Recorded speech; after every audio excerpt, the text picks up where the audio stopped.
Hello প্রিয় student, তোমরা সকলে কেমন আছো? আশা করছি তোমরা সকলেই ভালো আছো এবং সুস্থ আছো। আরও একটা নতুন ভিডিওতে তোমাদের সকলকে জানাই অনেক অনেক স্বাগত। আজ আমি তোমাদের দ্বাদশ শ্রেণীর পাঠ্য আমার বাংলায় সুভাষ মুখোপাধ্যায় রচিত যে প্রবন্ধগুলি রয়েছে তার মধ্যে একটা প্রবন্ধ পাতালপুরীর রাজ্য, এই প্রবন্ধটি থেকে আমি কিছু গুরুত্বপূর্ণ প্রশ্ন উত্তর নিয়ে আলোচনা করব। 2026-এর ক্ষেত্রে যেগুলো তোমাদের কিন্তু খুবই গুরুত্বপূর্ণ প্রশ্ন হয়ে উঠবে। তোমরা ভিডিওটি লাস্ট পর্যন্ত দেখতে থাকো। আমি এসএকিউ এলএকিউ সমস্ত প্রশ্নই আলোচনা করব, তাই তোমরা ভিডিওটি স্কিপ না করে প্রথম থেকে লাস্ট পর্যন্ত অবশ্যই দেখবে। সমস্ত প্রশ্নের উত্তর তোমরা পেয়ে যাবে। তোমরা আমাকে অনেক ভালোবাসা দিয়েছো। আগে আমি পাতালপুরীর রাজ্য অনেকবার পড়িয়েছি, সেসব ভিডিওতে তোমাদেরকে জানাই ধন্যবাদ। এভাবেই আমার পাশে থাকবে, আমাকে সাপোর্ট করবে, আমি তবেই তোমাদেরকে আরও নতুন নতুন ভিডিও দিতে আগ্রহী হব। হ্যাঁ, বেশ কিছুদিন আমি ভিডিও করিনি বা করতে পারিনি। হ্যাঁ, আমার ট্রেনিং চলছে, যার জন্য আমাকে রোজই স্কুল যেতে হয়, স্কুল পড়াতে যাই আমি। তো এত ব্যস্ততার মধ্যে আমি ভিডিও দেওয়ার সময় পাই না। কিন্তু তোমরা যদি আমাকে রেগুলার এভাবে কমেন্ট করতে থাকো তাহলে কিন্তু আমি আমার শত ব্যস্ততার মাঝেও কিন্তু তোমাদের জন্য একটুখানি সময় বের করব এই ভিডিওর জন্য। তাই তোমাদের কাছে আমার একটাই রিকোয়েস্ট, তোমরা সাহিত্যের ক্ষেত্রে যা বুঝতে পারবে না আমাকে কমেন্ট করতে পারো, আমি তোমাদের কিন্তু চাহিদা মতো ভিডিও দেওয়ার চেষ্টা করব। তো চলো আজকের ভিডিওটি আমি শুরু করি। পাতালপুরীর রাজ্য, এই প্রবন্ধটি তোমরা সকলেই পড়েছো, বা যারা আমার ভিডিও এখনও পর্যন্ত দেখোনি এই প্রবন্ধটির ভিডিও একবার গিয়ে অন্তত দেখে নিও। এখানে রয়েছে খনি অঞ্চলের শ্রমিকদের জীবনযাত্রার বর্ণনা, যেখানে কিন্তু লেখক খুবই বিস্তারিতভাবে ফুটিয়ে তুলেছেন। আমরা কিন্তু প্রবন্ধটি পড়তে পড়তেই অনেকখানি বুঝে গিয়েছি। আমি আমার ভিডিওর প্রথমেই একটা প্রশ্ন দিয়েছি, যেটা খুবই গুরুত্বপূর্ণ একটা প্রশ্ন এবং এটা একটা এলএকিউ প্রশ্ন। আমি এরপরে এসএকিউ প্রশ্নগুলো দেবো আর কি। তার আগে আমি চেষ্টা করেছি একটা এলএকিউ প্রশ্ন তোমাদের সাথে আলোচনা করার। কি প্রশ্নটা একটু পড়ে নিই। পাতালপুরীর রাজ্য প্রবন্ধ অবলম্বনে খনি শ্রমিকদের জীবনযাত্রার বর্ণনা। দেখো, পুরো প্রবন্ধটি জুড়ে রয়েছে খনি অঞ্চলের যে একটা জীবনচিত্র, খনি অঞ্চলে মানুষদের যে জীবনচিত্র, সেটা কিন্তু বারবার আমরা দেখতে পেয়েছি সে প্রবন্ধের মধ্যে। তো যার জন্য খনি শ্রমিকদের জীবনযাত্রার বর্ণনা কিন্তু খুবই গুরুত্বপূর্ণ একটা প্রশ্ন। শুধুমাত্র আমি প্রশ্নটা দিইনি, তার সাথে সাথে তার উত্তরটা দিয়ে দেওয়ার চেষ্টা করেছি। তোমরা পারলে এটা স্ক্রিনশট নিয়ে নিতে পারো, পারলে এটা লিখে নিতে পারো। আমি তোমাদেরকে সাজেস্ট করব তোমরা লিখে নাও। তোমরা যখন বলে বলে মুখে বলে বলে লিখবে, সেখানেও তোমাদের কিন্তু মুখস্থ হয়ে যাবে প্রশ্নের উত্তরটা। এর আগেও আমি আরও অনেক ভিডিও দিয়েছি কিভাবে পরীক্ষার খাতা সাজালে তোমরা বেশি নাম্বার পাবে, কিভাবে লিখলে বেশি নাম্বার পাবে। সেসব ভিডিওগুলো একটু ফলো করবে। সেসব ভিডিওগুলো দেখলেও কিন্তু অনেকটা হেল্প হয় পরীক্ষার ক্ষেত্রে। শুধুমাত্র মুখস্থ করে গেলেও কিন্তু পরীক্ষা যে আমরা সব লিখে এলেও যে আমরা ভালো নম্বর পাবো, সেটাও কিন্তু অনেক ক্ষেত্রে হয় না। তো সেসব টিপসগুলো একটু মেনে চলবে। আর আজকে আমার বিশেষ করে এই ভিডিওটা বানানো তোমাদের কমেন্ট অনুযায়ী, কারণ তোমরা অনেকেই আমার কাছে প্রশ্ন উত্তরগুলো চেয়েছো। তো যাই হোক, আমি যেভাবে প্রশ্নটার উত্তর দেওয়ার চেষ্টা করেছি তোমরাও ঠিক সেভাবে লিখবে। এছাড়াও তোমরা নিজের ব্যক্তিগত মতামতও লিখতে পারো, মানে যেটা দেওয়া যাবে আর কি। তাই বলে হিজিবিজি লিখে দেবো সেটা তো হয় না, বলো। আমি লিখেছি সুভাষ মুখোপাধ্যায়ের আমার বাংলা প্রবন্ধ গ্রন্থের অন্তর্গত পাতালপুরীর রাজ্য রচনাটিতে কয়লা খনির অন্ধকার জগতের এক মর্মান্তিক ও বাস্তব চিত্র ফুটে উঠেছে। লেখক এখানে মাটির গভীর নিচে কর্মরত শ্রমিকদের অমানবিক জীবন ও সংগ্রামের কথা কিন্তু তুলে ধরেছেন, যেটা আমরা কিন্তু প্রবন্ধ পড়ে বুঝতে পেরেছি। এটা হয়ে গেল তোমাদের প্রথম প্যারা। তোমরা প্রথম প্যারার মধ্যে এই কথাগুলো লিখে নিলে। এরপরে কিভাবে লিখবে চলো। সেটাও আমি ভালোভাবে তোমাদের সাথে আলোচনা করে দিচ্ছি। সেটা হচ্ছে শ্রমিকদের জীবনযাত্রা ও কাজের পরিবেশ, এভাবে একটা পয়েন্ট দিলে। এটা কিন্তু অন্য কালিতে দেবে, তবে ব্ল্যাক আর ব্লু করেই পরীক্ষার খাতাতে লেখা হয়। রেড বা গ্রিন ইউজ একদমই করবে না, বা পার্পেল হোক বা পিঙ্ক হোক, এগুলো ইউজ করবে না। সরি। তো যাই হোক, তোমরা ব্ল্যাকটা ইউজ করার চেষ্টা করবে পয়েন্টের ক্ষেত্রে। এরপরে 1 নম্বর পয়েন্ট দিলে সেটাতে লিখলে অন্ধকার প্রতিকূলতা। যখন তোমরা পয়েন্ট আউট করে কোনো প্রশ্নের উত্তর লিখবে না, তখন সেক্ষেত্রে তোমার নাম্বারটা বেশি হবে। সেক্ষেত্রে যদি 10 মার্কস থাকে এই প্রশ্নটার মধ্যে, তুমি 8-9 পাবেই। কিন্তু তুমি যদি একদম থরলি লিখে যাও, তাহলেও কিন্তু কি হবে, যিনি পরীক্ষক, যিনি খাতাটা চেক করছেন, উনি এতটা মনোযোগ সহকারে পড়বেন না, বা একটু ওপরে ওপরে পড়লেন এরকম। কিন্তু পয়েন্ট আউট করে লিখলে পয়েন্টগুলি উনি কিন্তু খুব মনোযোগ সহকারে পড়বেন। কারণ আমিও তো খাতা চেক করি, আমি জানি ব্যাপারটা, হ্যাঁ, তাই তোমাদের সাথে শেয়ার করার চেষ্টা করলাম। তো যাই হোক, খনি শ্রমিকদের জীবন সূর্যের আলোহীন এক অন্ধকার জগৎ। মাটির নিচে সংকীর্ণ সুড়ঙ্গে জীবনের ঝুঁকি নিয়ে তাদের কাজ করতে হয়।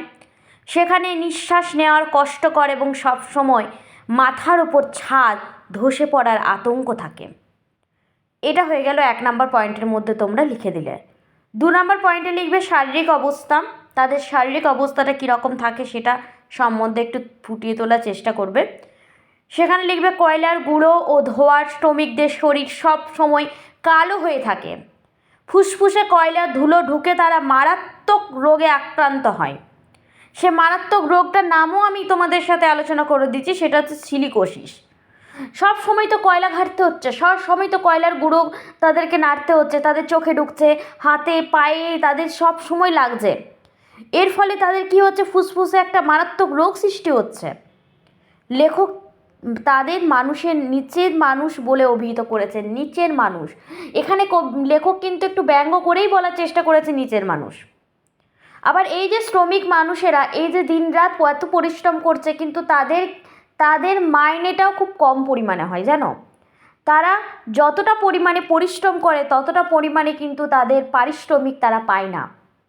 আমরা কিন্তু আরও যে সমস্ত প্রবন্ধগুলি আমার বাংলা রয়েছে, হ্যাঁ, যেমন গারো পাহাড়ের নিচে, ছাতির বদলে হাতি, এগুলোও আমি আমার চ্যানেলে আপলোড করেছি। তো সেগুলোতেও লেখক কিন্তু প্রতিটাতেই আমাদেরকে যেন বোঝাতে চেয়েছেন যে সমাজে শ্রমজীবী মানুষদের অবস্থান কোথায়। এরপরে 3 নম্বর পয়েন্টে তোমরা দারিদ্র শোষণ বলে একটা পয়েন্ট দিলে। সেখানে কি লিখবে দেখো, হাড় ভাঙা খাটুনি খাটলেও তাদের ভাগ্যে জোটে যৎ সামান্য মজুরি, যেটা আমি একটু আগেই তোমাদের সাথে আলোচনা করে ফেললাম। সেটা হচ্ছে মহাজন মালিক পক্ষের শোষণে তাদের জীবন কিন্তু জর্জরিত। তারা সারা জীবন কিন্তু মহারাজের কথা শুনে বা মালিকের কথা শুনেই কাটিয়ে দিচ্ছে। হ্যাঁ, ওনারা যা বলছেন তাই সঠিক, ওনারা ভুল করলেও সেটা কিন্তু তাদেরকে মেনে চলতে হবে। এই দারিদ্র্যের কারণেই তারা কিন্তু বংশ পরম্পরায় এই বিপজ্জনক পেশাকেই বেছে নিতে বাধ্য হয়। কেউ কি শখে আসে এসব পেশাতে, বলো আমাকে? অভাবে আসে, স্বভাবে নয়। তারপরের পরের পয়েন্ট দেবে তোমরা 4 নম্বর, অনিশ্চয়তা। খনির ভেতরে যে কোনো সময় বিস্ফোরণ বা জল ঢুকে পড়ার সম্ভাবনা থাকে।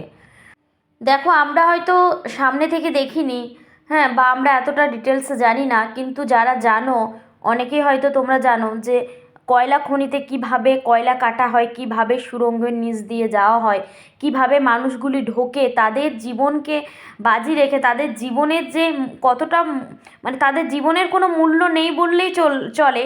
কারণ তারা যে ভেতরে ঢুকেছে, মানে এটা কোনো নিশ্চয়তা নেই যে তারা বেরিয়ে আসবে সুস্থভাবে। যে কোনো সময় বিপদ হতে পারে, তাই না? যারা আমরা দেখেছি তারা জানবো, আমিও দেখিনি, তো আমিও ঠিক হয়তো তোমাদেরকে এতটা বোঝাতে পারবো না। তোমরা যারা দেখেছো আমার থেকে হয়তো অনেক বেটার জানবে। তারপরের লাইনে লিখবে, এই অনিশ্চয়তা সঙ্গী করেই তারা প্রতিদিন পাতালপুরীতে প্রবেশ করে। এই পাতালপুরীকে বোঝানোর জন্যই প্রাবন্ধিক বা লেখক এখানে কিন্তু পুরো প্রবন্ধটি নামিয়ে দিয়েছেন পাতালপুরী রাজ্য। তারপরে এই প্রশ্নটা দেখো শেষ হয়ে গেছে, মানে এর প্রশ্নের উত্তরটা আমাদের দেওয়া হয়ে গিয়েছে। এরপরে আমরা উপসংহারে কী লিখব দেখো। পরিশেষে বলা যায়, সভ্য সমাজ কয়লার আলোয় আলোকিত হলেও যারা এই কয়লা তুলে আনে তাদের জীবন চিরকাল অন্ধকারেই থেকে যায়। লেখক অত্যন্ত সহমর্মিতার সাথে এই বঞ্চিত মানুষের আর্তনাদকে কিন্তু ফুটিয়ে তুলেছেন। এই হয়ে গেল তোমাদের এই প্রশ্নটার উত্তর সমাপ্ত। এরপরে আমি নেক্সট যেগুলো তোমাদেরকে দিয়েছি সেটা হচ্ছে এসএকিউ। এসএকিউ পরে আবার আমি বেশ কয়েকটা এলএকিউ প্রশ্ন তোমাদের সাথে আলোচনা করব। কেমন? আমি এই প্রশ্নটা এই জন্যই আগে দিলাম কারণ তোমাদের পুরো পাতালপুরী রাজ্য এই যে চ্যাপ্টারটা থেকে এই প্রশ্নটা খুবই গুরুত্বপূর্ণ একটা প্রশ্ন। আমরা দেখে নেব এরপরে এসএকিউ প্রশ্নগুলো। তোমাদের এসএকিউ প্রশ্ন হয় কি না আমার ঠিক জানা নেই, তবে যদি হয় তো অবশ্যই কমেন্ট করে জানাবে, আর যদি না হয় মানে না আসে এক্সামে এসএকিউ কোশ্চেন তাও জানাবে। আর তোমাদের তো 6 তারিখে এক্সাম, কালকের দিনটাই আছে তোমাদের হাতে, তো তোমরা আরও আমার কাছে আশা করতে পারো যে আমি বেশ কিছু আরও এলএকিউ প্রশ্ন আলোচনা করে দেব যদি এসএকিউ প্রশ্ন না আসে আর কি এক্সামে।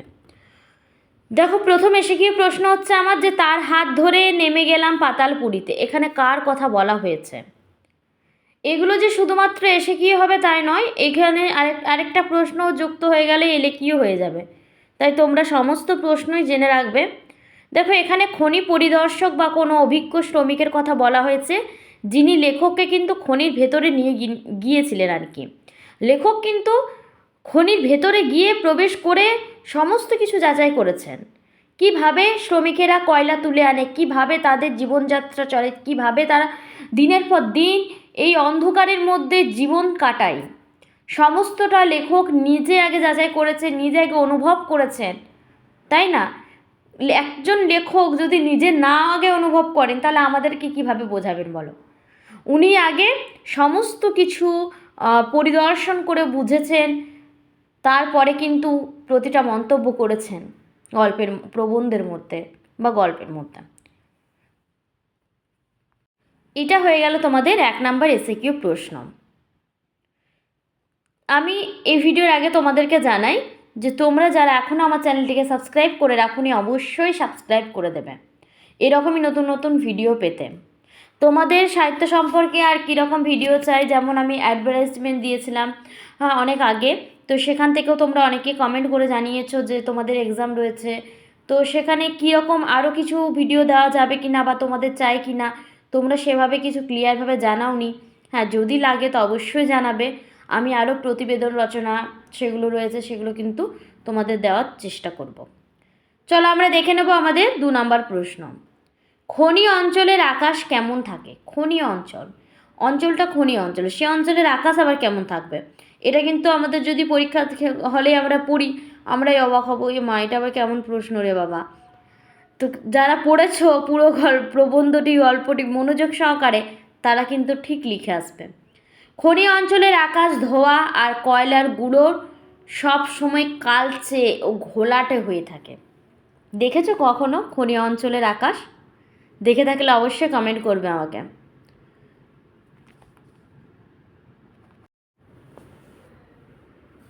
মন দিয়ে তোমরা পড়ার চেষ্টা করো বা মন দিয়ে যতটা সময় পাচ্ছ করে নাও, কারণ এরপরে তোমাদের বোর্ড এক্সামের পর তো তোমরা কলেজে চলে যাবে। এই স্কুল লাইফটা আর কিন্তু ফিরে পাবে না, বা স্কুল জীবনের শেষ পরীক্ষাটা কিন্তু আর কখনোই ফিরে পাবে না।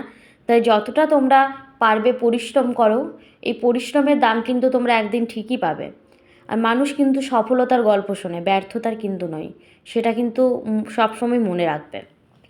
এরপরে তোমাদের দেখো নেক্সট প্রশ্ন চলে এসেছে, সেটা হচ্ছে পাতালপুরী রাজ্য প্রবন্ধে কোন শহরের কথা বলা হয়েছে?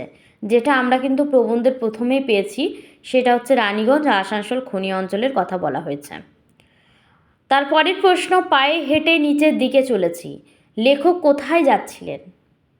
না, লেখক সুভাষ মুখোপাধ্যায় একটি কয়লা খনির গভীর গর্ভে বা ভূগর্ভস্থ সুড়ঙ্গের দিকে যাচ্ছিলেন। দেখো এগুলো প্রতিটা এসএকিউ প্রশ্নে কিন্তু সবসময় হয়ে থাকে কোনো গল্প কোনো কবিতার লাইন বেস করে, তাই আমি সবসময় তোমাদেরকে বলে থাকি যে তোমরা একটু লাইন বাই লাইন ভালোভাবে পড়ো। একবার কিন্তু কোনো প্রবন্ধ পড়লেই বা একবার কোনো গল্প পড়লেই কিন্তু আমাদের মনে থাকে না লাইনগুলো, কিন্তু সেটা যখন আমরা 3 বার 4 বার পড়ি না, তখন আমাদের মাথাতে ঢুকে যায়। তোমরা বলতেই পারো যে এত সময় কোথায়, আমরা কখন এত সময় পাবো 3 4 বার করে একটা প্রবন্ধ পড়ার? পাবে। তোমরা যদি একটু নিজের উপর ভাবো বা এটা ভাবো যে আমি কাকে ফাঁকি দিচ্ছি, নিজেকে না অন্যকে, তাহলে তোমরা দেখবে ঠিক সময় পেয়ে গেছো, সময় বের করে নিয়েছো। সময় পাওয়া যায় না বাবু, সময় বের করে নিতে হয়। যাই হোক, পরের প্রশ্ন আমরা দেখে নিই। খনি শ্রমিকের চেহারার বর্ণনা লেখক কীভাবে দিয়েছেন? শ্রমিকের সারা গা কয়লার ধুলোর কালো, চোখ দুটি ধক ধক করছে, আর মাথায় একটা কি আছে, মাথায় একটা করে তেলের প্রদীপ বা বাতি লাগানো। মানে নিচে যখন খনি শ্রমিকেরা নামছেন সুড়ঙ্গের ভেতরে, তখন তো সেখানে কোনো লাইটের ব্যবস্থা নেই। এখন যদিও লাইটের ব্যবস্থা ছিল, তখনকার দিনে কিন্তু একদমই ছিল না। তখন তাদের মাথার মধ্যে একটা টর্চের মতো করে আলো লাগানো থাকতো, এখনও লাগানো থাকে। হ্যাঁ, এটা হয়ে গেল তোমাদের এই প্রশ্নের উত্তরটা। তারপরের প্রশ্ন, ওপরের পৃথিবী যখন ঘুমে অচেতন, তখন পাতালপুরীতে কি চলে? না উত্তর হবে তখন পাতালপুরীতে খনি শ্রমিকরা অবিরাম যন্ত্রের মতো কয়লা কাটার ও তা ওপরের পাঠানোর কঠোর পরিশ্রমে লিপ্ত থাকে। মানে কোন সময়ের কথা বলা হচ্ছে বলতো? রাত্রের কথা বলা হচ্ছে বা ভোরের কথা বলা হচ্ছে। খনির ভেতরে শ্রমিকদের প্রধান বিপদ কী কী বিপদ হতে পারে খনির ভেতরে? না, খনির ভেতরে প্রধান বিপদ হলো ছাদ যে কোনো সময় ধসে পড়তে পারে, বিষাক্ত যে গ্যাস রয়েছে অর্থাৎ ফায়ার যে ড্যাম্প রয়েছে, হঠাৎ করে খনিতে কিন্তু জল ঢুকে যেতে পারে। এগুলো কিন্তু শ্রমিকদের বিপদ থাকে। এর পরের প্রশ্ন, পিছনে ফেলে এলাম আমাদের এই জানা পৃথিবী, কোন অঞ্চলকে লেখক অচেনা বা পাতালপুরী বলেছেন? কয়লা খনির ভূগর্ভস্থ অন্ধকার ও রহস্যময় জগৎকে লেখক এখানে পাতালপুরী বলেছেন। পাতালপুরী কাকে বলা হয়েছে অবশ্যই তোমরা পড়ে যাবে, কারণ এটা প্রশ্ন আসতে পারে। এটা বড় প্রশ্নের ক্ষেত্রেও হয়ে থাকে, এসএকিউ প্রশ্নের ক্ষেত্রেও হয়ে থাকে। আর তোমরা আমাকে পারলে একটু তোমাদের সিলেবাসটা আমাকে একটু কমেন্ট করে জানাতে পারো যে তোমাদের সিলেবাসে কোন কোন প্রবন্ধগুলি রয়েছে। হ্যাঁ, কত মার্কসের আসবে প্রবন্ধগুলো অবশ্যই একটু জানাবে, তাহলে আমার একটু জানা হয়ে যাবে। আমি যেহেতু ওয়েস্ট বেঙ্গলের পুরো সিলেবাসটা জানি বা ওয়েস্ট বেঙ্গল বোর্ডের পড়ায়, তো আমি তাই সেটা আমার জানা আছে। তোমাদের সিবিএসসি বোর্ডের আমার এখন জানা নেই, তোমরা আমাকে একটু জানাবে। চলো, এরপরে আমরা দেখে নেব আমাদের পরের প্রশ্ন। বেশ কিছু এসএকিউ প্রশ্নের পরে আমি এলএকিউ প্রশ্নগুলো দিয়েছি, সেগুলোও দেখে যাবে। দেখো, কয়লা খনির অন্ধকারের সাথে লেখক কিসের তুলনা করেছেন? না, খনির নিশ্চিত্র অন্ধকারকে লেখক জমাট বাঁধা কুচকুচে কালোর সাথে তুলনা করেছেন। দেখো, যখন কয়লা খনির যে অন্ধকার, কয়লা খনির নিচেতে কিছুই দেখা যায় না, চারিপাশটা তো অন্ধকারে ঢেকে থাকে, তাই না? চারিপাশে তো কিচ্ছু দেখা, এক তো কয়লা মানে কালো। হ্যাঁ, সেই কয়লাগুলোই এত কুচকুচে কালো হয় যে আমরা আর কয়লার দিকে তাকিয়ে অন্য কিছু দেখতে পাই না, মনে সব কালো দেখাচ্ছে। তো সেরকম যদি কয়লা খনির ভেতরেই যদি কোনো মানুষ ঢুকে পড়ে, তাহলে তার তো চোখে আর কিছু দেখা যাবে না, চারিপাশটা তো অন্ধকার। সেখানে তো কোনো বললাম লাইট বাতির ব্যবস্থাও নেই, সেখানে একটা মাত্র টর্চ নিয়ে বা একটু মাত্র আলো নিয়ে তারা ঢোকে কোনো রকমের শ্রমিকেরা। তো সেখানে যেখানে নিজের হাতও দেখা যায় না আর কি। এর পরের প্রশ্ন যেটা হচ্ছে বড় প্রশ্ন, এলএকিউ প্রশ্ন কি দিয়েছে দেখে নাও। তারাই তো এই পাতালপুরীর রাজপুত্র। কাদের রাজপুত্র বলা হয়েছে?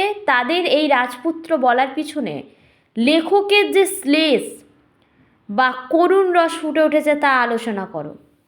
এরকমও প্রশ্ন কিন্তু হতে পারে, শুধুমাত্র যে জানাশোনা প্রশ্নগুলোই হবে সেটাও নয়, এরকমও কিন্তু প্রশ্ন হতে পারে।